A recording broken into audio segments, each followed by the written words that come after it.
नमस्कार प्रेक्षकांनो, लक्ष्मीच्या पावलांनी या मालिकेच्या आजच्या भागामध्ये आपल्याला असं पाहायला मिळालं, अनामिकासुद्धा खूप चिंतेत असते.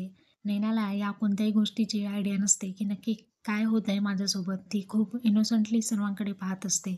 परंतु तिच्या पाऊचमध्ये हिऱ्यांची पोटली सापडल्यामुळे कला आता तिला जाब विचारू लागलेली असते आणि या गोष्टीची कल्पना नैनाला नसते. नैना म्हणते, "मला माहिती नाही, मलाच आत्ता समजलं माझ्या पाऊचमध्ये आणि हिऱ्यांची पोटली आली कुठून?"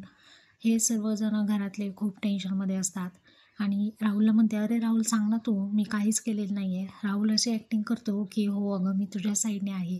तो तिला साईडला घेतो आणि म्हणतो, "एरवी मी विश्वास ठेवला असता, परंतु आत्ता नाही. हिऱ्यांची पोटली तुझ्या पाऊचमध्ये कशी आली?" यावरती संगीताही तिथे येते आणि घडलेला प्रकार पाहून तिला चक्कर येते. ती डायरेक्टली खाली बसते. तिची अवस्था खूप बिकट झालेली असते आपल्या मुलीचे हे प्रताप ऐकून. उठल्यानंतर तिला पाणी वगैरे देते कला. थोडीफार नॉर्मल होते आणि डायरेक्ट नैनाकडे जाऊन तिच्या कानाखाली ठेवून देते. "तू असं उद्योग का केलेस? तू इतकं सोन्यासारखं तुला घर मिळालं आहे, त्याची तुला व्हॅल्यू नाही आहे." असं म्हणून सगळे नैनाला ओरडू लागतात. आबासुद्धा आश्चर्याने पाहत असतात. कलाच्या तर डोळ्यात पाणीच येत असतं, कारण संगीता असं म्हणत असते की तुला देवासारखा नवरा मिळाला आहे, देवासारखं कुटुंब मिळालं आहे. ह्या अद्वैतवरती तू आरोप घेतले. त्यावरती सरोजसुद्धा जाब विचारू लागते, "नैना, का तू असं केलं? माझा मुलगा आज तुझ्यामुळे कोणत्या सिच्युएशनमधून जात आहे?" असा जाब ती विचारत असते. "कबूल कर." परंतु नैना म्हणत असते, "मी कोणतीच चूक केलेली नाही आहे. मलाच माहिती नाही हे रे माझ्या पाऊचमधून आले कुठून." असं ठामपणे नैना सर्वांसमोर सांगत असते, परंतु कोणालाही तिचा विश्वास नसतो. सरोज म्हणते, "तू असं ऐकणार नाही. थांब, मी पोलिसांना फोन करते."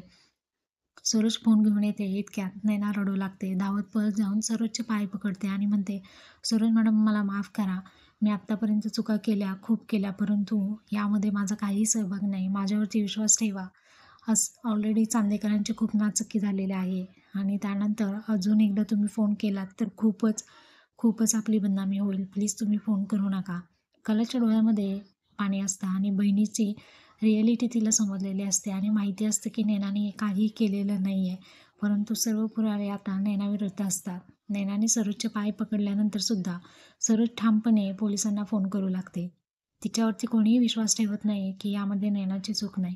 त्यावरती आबा म्हणतात, "सरोज, फोन खाली ठेव.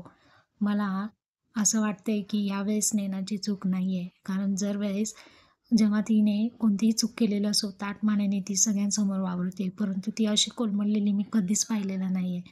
यावरून मला असं वाटते की यामध्ये नैनाचा काहीही दोष नाही आहे. "तू फोन खाली ठेव." असं आबांनी नैनाची बाजू घेतलेली असते.